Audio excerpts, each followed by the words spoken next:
हाँ बेटा, तो आज हमें जो डिस्कस करना था वो है एम्पियर्स सर्क्यूटल लॉ। ठीक है, इंपॉर्टेंट टॉपिक है, बोर्ड में आने के चांसेस बहुत ज़्यादा होते हैं। अभी तक हमने जितने भी डेरिवेशंस किए थे वो जनरल फॉर्मूले से किए थे, जैसे हमने मैग्नेटिक फील्ड इंटेंसिटी फाइंड किया था due to straight current carrying wire, और इनफाइनाइट वायर का उसका जो इंटेंसिटी हमने फाइंड किया था कितना आया था बेटा, म्यू नॉट आई बाई 2 पाई ए। ठीक है, जहाँ पर ए क्या था, वायर से परपेंडिकुलर डिस्टेंस किसकी, पॉइंट ऑफ ऑब्जर्वेशन की। और वही डेरिवेशन अगर शॉर्ट फॉर्म में लाना, जैसे हमने गॉस थ्योरम पढ़ा था, गॉस थ्योरम में हमने क्या पढ़ा था, गॉस एप्लीकेशन में हमने पढ़ा था कि इंटेंसिटी कैलकुलेट करने के लिए हम क्या करते हैं, फ्लक्स यूज करते हैं। हमारा वाला गॉस का फ्लक्स यूज करते हैं, दोनों को इक्वेट कर देते हैं, आंसर आ जाता है। सिमिलरली जिस तरह से बेटा हमने इंटेंसिटी फाइंड करने के लिए गॉस लॉ यूज किया था इलेक्ट्रिक फील्ड में, उसी तरह से मैग्नेटिक फील्ड में हम शॉर्ट फॉर्म में इंटेंसिटी फाइंड करने के लिए क्या करते हैं बेटा, यहाँ पर एम्पियर सर्क्यूटल लॉ यूज करते हैं। तो जो हमारा टॉपिक है बेटा, it is ampere circuital law. ठीक है, अब ये एम्पियर सर्क्यूटल लॉ होता है क्या, इसके अकॉर्डिंग क्या बोला जाता है कि मान लो कि मेरे पास बहुत सारे करंट कैरिंग वायर्स है ऐसे, ठीक है, और इन वायर्स में ऐसे करंट फ्लो हो रहा है। ठीक है, ऐसे मान लेते हैं अपन, ऐसे वायर्स में क्या हो रहा है बेटा, करंट फ्लो हो रहा है। किसी वायर में ऊपर की डायरेक्शन में करंट है, किसी वायर में नीचे की डायरेक्शन में करंट है। यहाँ करंट I1 है, यहाँ करंट I2 है, इसमें करंट I3 है, इसमें करंट I4 है। हर एक वायर अपनी मैग्नेटिक फील्ड क्रिएट करेगा, और हम ये भी पढ़ चुके हैं कि जो मैग्नेटिक फील्ड लाइंस होती है वो एक दूसरे को इंटरसेक्ट नहीं कर सकती। जिस तरह से इलेक्ट्रिक फील्ड लाइंस एक दूसरे को इंटरसेक्ट नहीं करती हैं, उसी तरह से मैग्नेटिक फील्ड लाइंस भी एक दूसरे को इंटरसेक्ट नहीं करती। तो मान लो इन सारे वायर्स की जो मैग्नेटिक फील्ड थी उन्होंने आपस में कंबाइन होकर एक शेप बना लिया, और उस शेप के अंदर कुछ इस तरह से कनेक्शन हुआ, या उस तरह से उन्होंने शेप का फॉर्मेशन किया कि जो लास्ट कंडक्टर नहीं आ पाया। अच्छा, शेप का फॉर्मेशन होने से अगर कोई कंडक्टर नहीं आ रहा है, इसका मतलब ये नहीं हुआ कि वो मैग्नेटिक फील्ड क्रिएट नहीं कर रहा है। बेटा मैग्नेटिक फील्ड तो वो भी क्रिएट कर रहा है, बट उसकी जो कंबाइंड मैग्नेटिक फील्ड है वो इस तरह से डेवलप हो रही है कि उसके अंदर सिर्फ यही कंडक्टर आ पा रहे हैं। ठीक है, तो आप ऐसा नहीं बोल सकते हो कि I4 ने मैग्नेटिक फील्ड क्रिएट नहीं किया। I4 भी मैग्नेटिक फील्ड क्रिएट कर रहा है, बट उसका जो शेप क्रिएट हुआ है नेट मैग्नेटिक फील्ड का, उस शेप में, उस क्लोज मैग्नेटिक फील्ड में I4 अंदर इंक्लूड नहीं हो पाया, क्योंकि अगर वो ऐसा होता तो हो सकता है इंटरसेक्शन कुछ हो सकता था। ठीक है, तो इसके अकॉर्डिंग क्या बोला गया, लॉ के अकॉर्डिंग, जैसे हमारा गॉस लॉ क्या बोलता है कि flux passes through any close surface equal to 1 by epsilon naught times of total charge inside the close surface, ये बोलते थे हम टोटल चार्ज।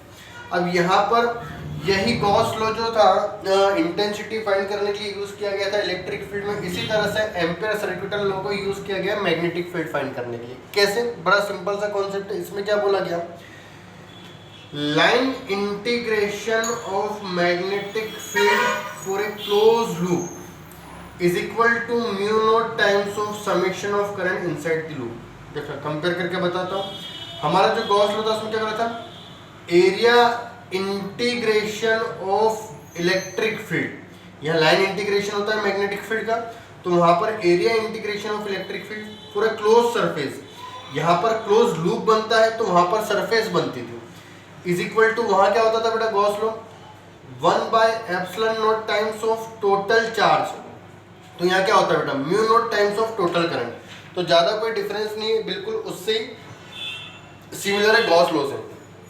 ठीक है, तो इस तरह से हम गॉस लॉ को यहाँ पर एम्पियर सर्क्यूटल लॉ के फॉर्म में यूज करते हैं, जो कि मैग्नेटिक फील्ड इंटेंसिटी फाइंड करने के लिए यूज किया जाता है। ठीक है, तो डेफिनेशन क्या बनेगी बेटा, line integration of magnetic field for a close loop. जब भी हम क्लोज सरफेस या क्लोज लूप का इंटीग्रेशन करते हैं तो हम इस सिंबल को यूज करते हैं। तो line integration of magnetic field for a close loop is equal to mu naught times of total current inside the loop. अब ये total current inside the loop का मतलब क्या होगा बेटा, जब मैं करंट को कंसीडर करूंगा तो मुझे वही करंट लेना है जो लूप के अंदर आ रही है। तो लूप के अंदर कौन कौन सा करंट आ रहा है बेटा, I1, I2 एंड I3। फिर हमें डायरेक्शन भी देखनी है, I1, I2 को अगर मैं पॉजिटिव ट्रीट कर रहा हूँ अपर डायरेक्शन में, तो I3 क्या हो जाएगा, ऑटोमेटिक नेगेटिव हो जाएगा। बट ऐसा नहीं है, ये जो मैग्नेटिक फील्ड होगी वो सभी करंट होगी, it is due to I1, I2, I3 and I4। जो मैग्नेटिक फील्ड होगी वो चारों के करंट आएगी, बट यहाँ पर जो समेशन ऑफ करंट है वो उस लूप के अंदर जितना भी करंट आएगा उन सभी का हमें क्या लेना पड़ेगा बेटा, अलजेब्रिक सम लेना होगा। तो इस तरह से मैग्नेटिक फील्ड इंटेंसिटी कैलकुलेट कर सकते हैं with the help of ampere circuital law. अब कैसे कैलकुलेट करेंगे उसको हम समझते हैं यहाँ पर। हाँ, तो जो हमें नेक्स्ट टॉपिक पढ़ना है बेटा वो होगा आपका क्या, magnetic field intensity due to straight current carrying wire, जैसा हमने अभी पहले डिराइव किया था लास्ट लेक्चर में, but using ampere circuital law हमें यहाँ डिराइव करना है। ठीक है, तो हेडिंग है आपका magnetic field intensity due to current carrying wire using ampere circuital law. Ampere circuital law से मुझे क्या करना है बेटा, फॉर्मूला डिराइव करना है। अब वो कैसे, मान लो कि मेरे पास यहाँ पर कोई एक कंडक्टर है, ये करंट कैरिंग कंडक्टर है जिसमें कोई करंट आई फ्लो हो रहा है। अब इसके कारण से मुझे बेटा मैग्नेटिक फील्ड इंटेंसिटी कैलकुलेट करना है। 3 जगहों पर कैलकुलेट कर सकता हूँ मैं। Suppose this is the axis of a conductor. अगर मैं इसका रेडियस हम आर एज्यूम कर लेते हैं, कितना एज्यूम कर लेते हैं बेटा, कैपिटल आर। तो मुझे इंटेंसिटी या तो outside conductor, on the conductor और इनसाइड कंडक्टर पूछा जा सकता है। तो सबसे पहला केस हम ले रहे कॉन्सेप्ट आउटसाइड द कंडक्टर। ठीक है, तो केस 1 आउटसाइड। अगर हम आउटसाइड कंडक्टर की बात करते हैं तो आउटसाइड कंडक्टर मैंने एक्सिस से आर डिस्टेंस पर एक पॉइंट ले लिया 2। आउटसाइड मतलब r is greater than r. यहाँ पर जो मैग्नेटिक फील्ड होती है, हमें पता है किसी भी करंट कैरिंग वायर का जो मैग्नेटिक फील्ड होती है कॉन्सेंट्रिक सर्कल्स के फॉर्म में होती है। तो पी पॉइंट पर एक सर्कल बनेगा। ठीक है, according to Biot Savart law, Biot Savart law के अकॉर्डिंग बेटा जो इंटेंसिटी होती है, close integration of line integration of magnetic field for a close loop is equal to mu naught times of summation of current. Correct. अब बेटा अगर हम यहाँ पर एलिमेंट लेते हैं छोटा सा डीएल, ये डीएल किसका एलिमेंट होता है, इस लूप का। तो मैंने एक लूप का छोटा सा एलिमेंट लिया डीएल। इस डीएल पे अगर मैं लेंथ इसकी कंसिडर करता हूँ तो डीएल की लेंथ भी ऐसे और मैग्नेटिक फील्ड भी टेंजेंशियली होती है, तो दोनों के बीच में एंगल 0। तो अगर मैं सॉल्व करूँगा तो बी डीएल डॉट प्रोडक्ट आता है cos theta, theta is 0 is equal to mu naught times of summation of current. Theta की वैल्यू क्या है बेटा 0, तो थीटा मैंने यहाँ 0 पुट कर दिया। बी हमें कैलकुलेट करना है integration of DL cos 0 is 1 mu naught time. इस लूप के अंदर टोटल करंट कितना है, आई है। तो बी डीएल का इंटीग्रेशन एल हो जाएगा, एल, और एल की लिमिट क्या हो जाएगी बेटा, ये लेंथ डीएल डीएल डीएल हम सभी को ऐड करेंगे तो सरकमफ्रेंस आएगा। तो 0 से 2 pi are which is equal to mu naught of I 2 pi R. R is radius of loop, तो लूप की रेडियस स्मॉल आर है। तो B into 2 pi R is equal to mu naught आई।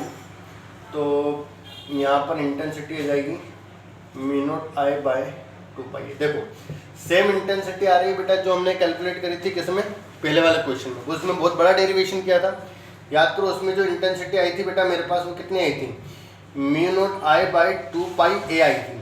वहाँ ए क्या था, डिस्टेंस, और यहाँ पर डिस्टेंस क्या है, आर है। तो पूरा डेरिवेशन सिमिलर ही है बट शॉर्ट फॉर्म में हमने इसे किया है। तो इस तरह से हम मैग्नेटिक फील्ड इंटेंसिटी कैलकुलेट कर सकते हैं due to a current carrying wire.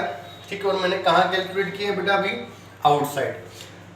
अब मुझे सेम इंटेंसिटी को कैलकुलेट करना है, और बेटा कहाँ कैलकुलेट करना है, इनसाइड कैलकुलेट करना है। वो कैसे कैलकुलेट की जाएगी देखें। तो ये पूरा डेरिवेशन मेरा किसका रहा बेटा, आउटसाइड का रहा। अब मैं यहाँ पर केस 2 ले लेता हूँ। केस 2 में क्या जाएगा बेटा हमारा, ऑन सरफेस।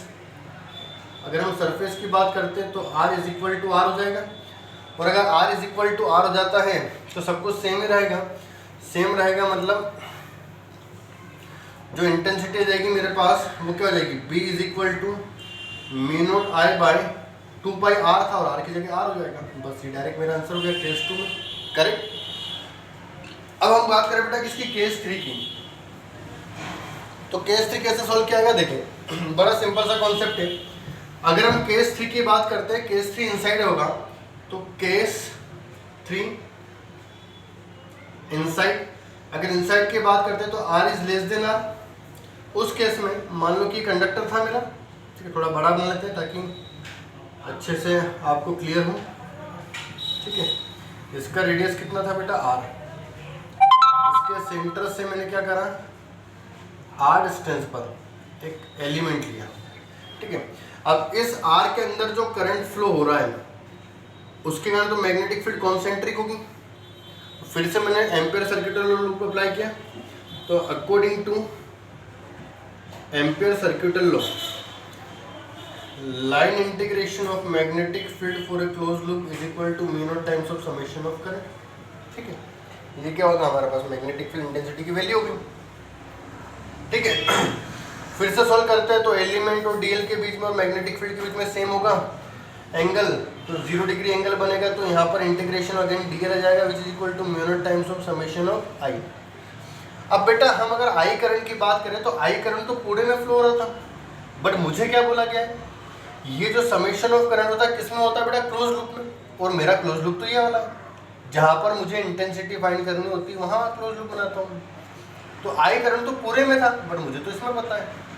ठीक है, मतलब मुझे इसमें कैलकुलेट करना है, मुझे जो वैल्यू पता है बेटा वो पूरे की पता है कि पूरे क्रॉस सेक्शन एरिया में कितना करंट फ्लो रहा है, बट मुझे समेशन ऑफ आई जो निकालना है वो इतना इतना निकालना है। तो इसलिए हम क्या यूज़ करेंगे, करंट डेंसिटी। बड़ा सिंपल सा कॉन्सेप्ट। डीएल का इंटीग्रेशन अगेन कितना हो जाएगा बेटा, एल, और एल की value 2 pi are which is equal to mu naught times of, इसको मैंने आई डैश कह दिया, समेशन ऑफ करंट, मतलब ये जो करंट फ्लो रहा है वो आई डैश है अंदर से, तो B is equal to mu naught I dash by 2 pi r. अब मुझे आई डैश की वैल्यू निकालनी है, तो कैसे कैलकुलेट करेंगे, हमें पता है करंट डेंसिटी, करंट डेंसिटी होती है बेटा कितनी, I बाय A या फिर I dash by A dash. I dash की जो वैल्यू हो जाएगी वो हो जाएगी I by A into A dash, तो आई डैश कितना हो गया बेटा, I बाय A, मतलब पूरा area, pi r square, sorry pi r square, circle का एरिया सर्कल से पास हो रहा है, इंटू ए डैश छोटा वाला एरिया, तो पाई आर स्क्वायर, पाई से पाई गया, तो आई डैश की वैल्यू आ गई I r square by r square. Correct, ये वैल्यू हम यहाँ पुट कर देते हैं इक्वेशन 1 में, तो बाय इक्वेशन 1 तो B की जो वैल्यू हो जाएगी mu naught by 2 pi r into I r square by r square, तो B is equal to mu naught I r by 2 pi r square.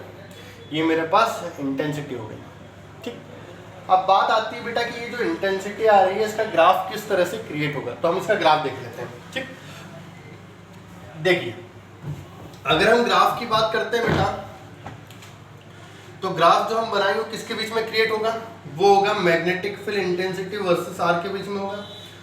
अब ये जो हमने कैलकुलेट किया, इनसाइड कैलकुलेट किया, देखो इनसाइड मैग्नेटिक फील्ड आर के directly proportional, और डायरेक्टली प्रोपोर्शनल का ग्राफ ऐसा होता है, मतलब जस्ट एक्सिस पर इंटेंसिटी 0 होगी, और जैसे जैसे एक्सिस से मैं अंदर बाहर जाते होऊंगा करंट कैरिंग कंडक्टर के अंदर डायरेक्टली प्रोपोर्शनल होगी, तो यहाँ पर भी डायरेक्टली प्रोपोर्शनल टू आर।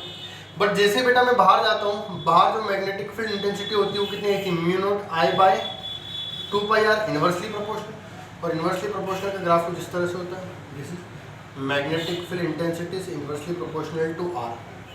तो आपका जो मैग्नेटिक फील्ड इंटेंसिटी का ग्राफ होगा वो कुछ इस तरह से क्रिएट होगा। ठीक है, तो यहाँ पर हमने क्या फाइंड किया बेटा, magnetic field intensity due to straight current carrying conductor. ठीक, अब इसी तरह से नेक्स्ट लेक्चर जो रहेगा हमारा उसमें हम magnetic field intensity due to solenoid find करेंगे and magnetic field intensity due to toroid find करेंगे, then Ampere circuit law finish हो जाएगा। ठीक है, चलिए तो आज के लिए